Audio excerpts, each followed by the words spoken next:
Hi, my name is Peggy Davis. I'm the grandmother of Zachary and Christopher Loveland, as well as other children, as you see in these photos. These are my loving grandchildren. I love them very much. DCF has totally destroyed my family because my son had an accident and fell on my grandson.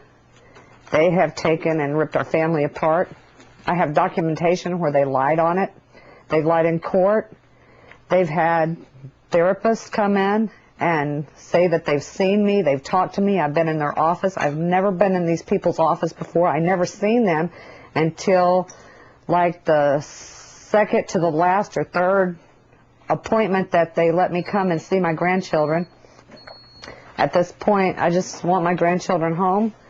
Facilities that they don't want to be at. I've got my grandson, 6 years old, Baker acting himself, telling me, Granny, I got myself put in timeout so I could go to the hospital and call you. I hit myself. I do this so I can make sure I call you. I remembered your phone number. Thank God. All you grandmas, tell your kids their phone numbers so when they get out they can call you or your addresses. Don't forget to let those children know how much you care. Give them the addresses, phone numbers. That should be the first thing they know in life is those numbers. Because if not, this little boy, he wouldn't even know how to call me. Ma'am, let me ask you, how do you feel about your son being locked up in jail for an accident? I mean, a total accident. It's totally, it's hard to believe. It's unconstitutional. It's unconstitutional.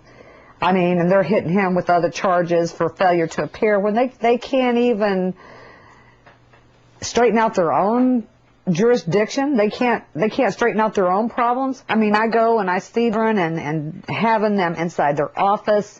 My grandchildren, they've been sitting in their offices all day long because they have no place to put them.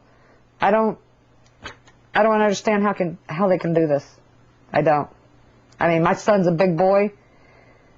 And yeah, he may end up being there for a long time, as long as he can fight it. The main thing is these grandkids. We need them home. We love them. We love them more than anybody could be out there. Anyone that could ever take a child from a parent, I don't see how they could live with themselves. I don't see how they sleep. Our goal is get the kids home. That's right. And we want you to know we love you. No matter what, even if I'm 60, 70, or in my grave, I want you to know I love you. Every one of you. I think it's all about money. And I'm out of money, but I ain't never going to be out of love.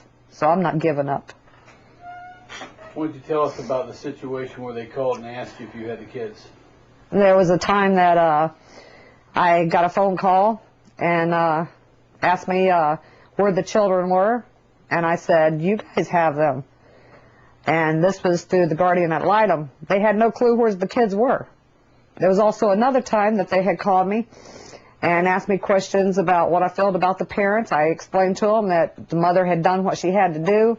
I think, you know, if they're doing their job, why couldn't the parents be well enough to have their children back and raise them?